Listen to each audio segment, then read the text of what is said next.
Welcome to healthy home. ఇవాళ మనం సేమియా సగ్గుబియ్యం పాయసాన్ని ఎలా ప్రిపేర్ చేయాలో తెలుసుకుందాము. ముందుగా స్టవ్ వెలిగించుకొని ఒక గిన్నెని పెట్టుకుందాం. ఇందులో 1.5 కప్పు నుంచి 2 కప్పుల వరకు పాలు తీసుకుందాము. పాలని 5 నిమిషాల పాటు మరిగించుకోవాలి. కింద అడుగంటకుండా అప్పుడప్పుడు ఇలాగ గరిటెతో కలుపుతూ మరిగించుకోవాలి. మనకి పాలు కాగిపోయాయండి. ఇప్పుడు వీటిని పక్కన పెట్టుకుందాము. తర్వాత ఒక ప్యాన్ పెట్టుకుందాము. ఇందులో 2 స్పూన్లు నెయ్యిని వేసుకుందాం.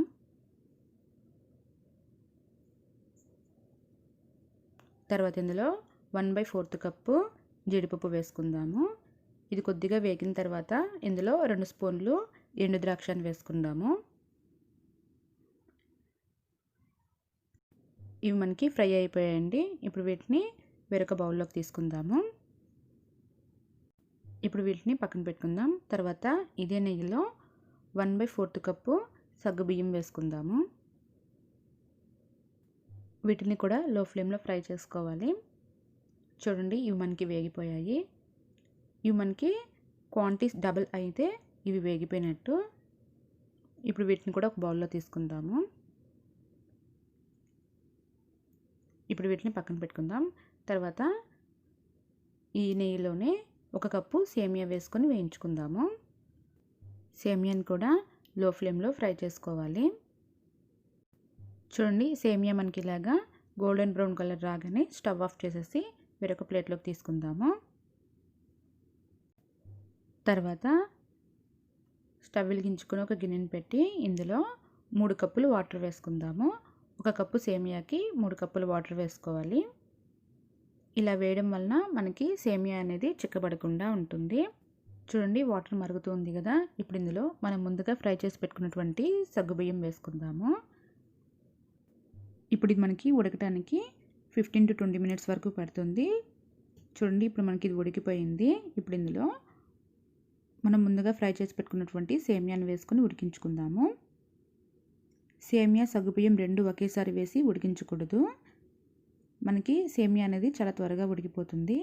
ఎప్పుడైనా కానీ ఇలాగ సేమియా సగ్గుబియ్యం పాయసం చేసేటప్పుడు ముందుగా సగ్గుబియ్యం ఉడికించుకొని తర్వాత సేమియాని వేసుకోవాలి. సేమియా మనకి ఉడికిపోయిందండి. ఇప్పుడు ఇందులో 1.5 కప్పు బెల్లం వేసుకుందాము. బెల్లం ఇలాగ డైరెక్ట్గా వేసుకోవచ్చు, లేదా కొద్దిగా వాటర్ వేసుకొని మరిగించి ఫిల్టర్ చేసుకున్నా వేసుకోవచ్చు. చూడండి, ఇది మనకి చక్కగా ఉడికిపోయింది. ఇప్పుడు ఇందులో 1/2 స్పూను యాలకుల పొడి వేసుకుందాము. తర్వాత మనం ముందుగా ఫ్రై చేసి పెట్టుకున్నటువంటి జీడిపప్పు, ఎండు ద్రాక్షని వేసుకుందాం. ఇప్పుడు ఇందులో 1 టేబుల్ స్పూన్ నెయ్యిని వేసుకొని బాగా మిక్స్ చేసుకుందాము. చూడండి, ఇలాంటి కన్సిస్టెన్సీలో ఉంటే పాయసం అనేది మనకి అస్సలు చిక్కబడదు. ఇప్పుడు దీన్ని స్టవ్ ఆఫ్ చేసేసి పక్కన పెట్టుకుందాము. ఇప్పుడు ఇది మనకి కొద్దిగా చల్లారిన తర్వాత మనం ముందుగా పాలు కాచుకున్నాం కదండి, ఆ పాలని కొద్దిగా వేస్తూ బాగా మిక్స్ చేసుకోవాలి. ఇలాగా బెల్లంతో పాయసం చేసేటప్పుడు పాలను కాచి చివరిలో వేసుకోవడం వలన మనకి పాలు అనేది విరిగిపోకుండా ఇలాగా చక్కగా ఉంటుంది. చూడండి, ఇలాగా బాగా కలుపుకోవాలి. ఒకవేళ మీకు ఇంకా కొద్దిగా పలుచగా కావాలనుకుంటే మరి కొద్ది పాలని యాడ్ చేసుకోవచ్చు. ఇప్పుడు దీని ఒక బౌల్లోకి తీసుకుందాము. ఇంతేనండి, ఎంతో టేస్టీగా ఉండేటువంటి సేమియా సగ్గుబియ్యం పాయసం. మీరు బెల్లంకి బదులుగా పంచదారను కూడా వేసుకోవచ్చు. పంచదార వేసినట్లయితే మీరు పాలని సపరేట్గా కాచుకొని వేయాల్సిన అవసరం లేదండి, డైరెక్ట్గా వేసుకోవచ్చు. తప్పకుండా ట్రై చేయండి. Thank you for watching. Please subscribe to my channel.